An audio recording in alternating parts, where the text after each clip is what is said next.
नमस्कार. तर आम्ही आलो होतो बेंगल सफारीसाठी. आतमध्ये एंट्री केल्यावर तिथे छान असं गार्डन होतं. गार्डनमधून पुढे थोडंसं चालत गेल्यावर आम्ही मिनी बसमध्ये बसलो. आम्ही तिथे सिंह, अस्वल, हरिण, मोर असे बऱ्याच प्रकारचे वेगवेगळे प्राणी पाहिले. पहिल्यांदाच जवळून एवढा मोठा वाघ पाहिल्यामुळे आम्ही तिकडे पाहतच बसलो होतो. बापरे, एवढे मोठे वाघ, असं काही आमच्या रिॲक्शन होत्या. आम्ही सगळे शांत बसून वाघ काय करतायत त्यांच्या हालचालीवर लक्ष ठेवत होतो. प्राणी पाहून बाहेर पडल्यानंतर आम्ही कारच्या ड्रायव्हरचा वाट पाहत बसलो होतो.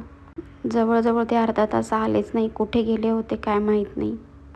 तोपर्यंत समर्थचं असं चाललं होतं की पुन्हा आपण आतमध्ये जाऊयात आणि तो आम्हाला सगळ्यांना बाय करून आतमध्ये जात होता आणि स्वतःच काहीतरी पुटपुटत होता, काहीतरी बोलत होता. ते काही आम्हाला समजत नव्हतं.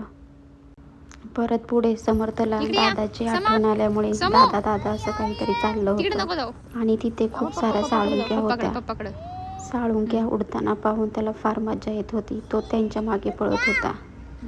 असं काही त्याचं चाललं होतं.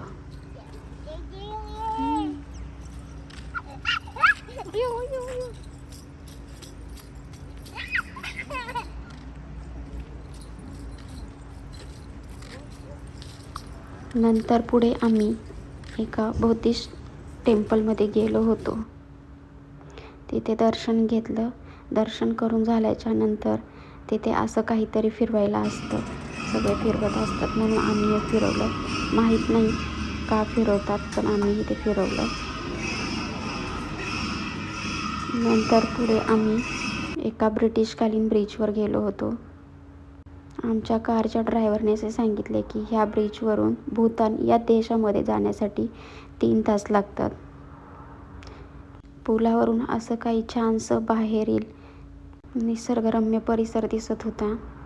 नंतर पुढे जाऊन आम्ही एका देवीच्या मंदिरात गेलो. तिथे दर्शन घेतलं. तिथे व्हिडिओ काढायला अलाउड नव्हतं.